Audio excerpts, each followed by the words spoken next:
আসসালামু আলাইকুম এভরিওয়ান। বাসাতে একটি ছোটোখাটো প্রোগ্রামের আয়োজন চলছিল। আর আয়োজন মানেই তো রান্না বান্না। তো আমি রান্না করতে বসে গেলাম। আর একটু বেশি রান্না হলে আম্মু আমাকে বলে একটু রান্না করতে। তো আমি আজকে মোরগ পোলাও রান্না করব। মানে সেটাই ডিসিশন নিয়েছি যে মোরগ পোলাও রান্না করব, কারণ খুব বেশি আইটেম করব না। মোরগ পোলাও আর ডাল রান্না করব। তো ডালটা আম্মু করবে। তো এখানে প্রায় 21 পিস ছিল মুরগির মাংস। তো আমি এখানে আদা বাটা আর হালকা গোলমরিচ আর লবণ দিয়ে আমি এটা একটু মেখে একটু হালকা ভেজে নিব। এবং রান্না করার আগে আমার সাথে একটা দুর্ঘটনা ঘটে গিয়েছিল। সেটা হচ্ছে আমি কড়াইটা এত বেশি গরম করে ফেলেছিলাম। তো এখানে তেল দেওয়ার সঙ্গে সঙ্গে ফায়ার বাস্ট হয়েছে। এবং এটা নিয়ে আমার দ্বিতীয়বার এই অভিজ্ঞতাতে পড়লাম আমি, এবং আমার এত বেশি ভয় পেয়ে গিয়েছিলাম। তো আম্মু ছিল বলে আমি আম্মু সঙ্গে সঙ্গে চুলাটা বন্ধ করে এটা ঢেকে দিয়েছিল কড়াইটা। তো আমি খুব ভয় পেয়ে গেছিলাম, কারণ উপরে আমার চিমনি আছে। আমি তো ভয় পাচ্ছিলাম যে চিমনিতে আগুন লেগে যাবে নাকি। তো আলহামদুলিল্লাহ অনেক বড় বিপদ থেকে রক্ষা পেয়েছি।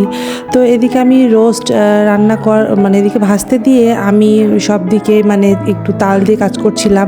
কারণ এদিকে তো কাজু বাদাম লাগবে, তারপরে যাবতীয় যা কিছু লাগে সবই আমি রেডি করছিলাম। আমি টমেটো দিয়েছিলাম এবং টমেটো সসও দিব। আর এখানে আমি 2টা রাঁধুনি রোস্টের মশলা ইউজ করলাম।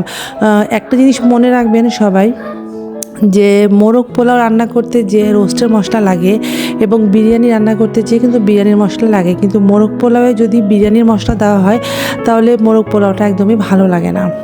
তো যাই হোক, আমি এখানে 2টা রোস্টের মশলা দিয়ে দিয়েছিলাম, কারণ অনেকগুলো চিকেন ছিল।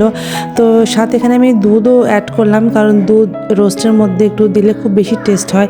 তো এইভাবে আমি খুব টেস্ট করে রান্নাটা করেছিলাম, এবং দেখেই বুঝতে পারবেন কতটা টেস্ট হয়েছিল আলহামদুলিল্লাহ। তো এখানে আমি এটা করে রেখে দিলাম সাইডে। এখন জাস্ট পোলাওটা রান্না করব। আর আসলে পোলাও তো কোনো রেসিপি নাই, পোলাওটা একটু ঝরঝরে করে রান্না করলাম। আমি 85% কুক করে নিয়েছি, আর 15% রেখে দিয়েছিলাম, কারণ এটা পরে আমি যখন দমে রাখবো তখন এটা হয়ে যাবে। তো আমি লেয়ার বাই লেয়ার সাজিয়ে দিচ্ছিলাম। প্রথমে 1 লেয়ার দিলাম, তারপরে এর উপরে আবার রাইস দিব।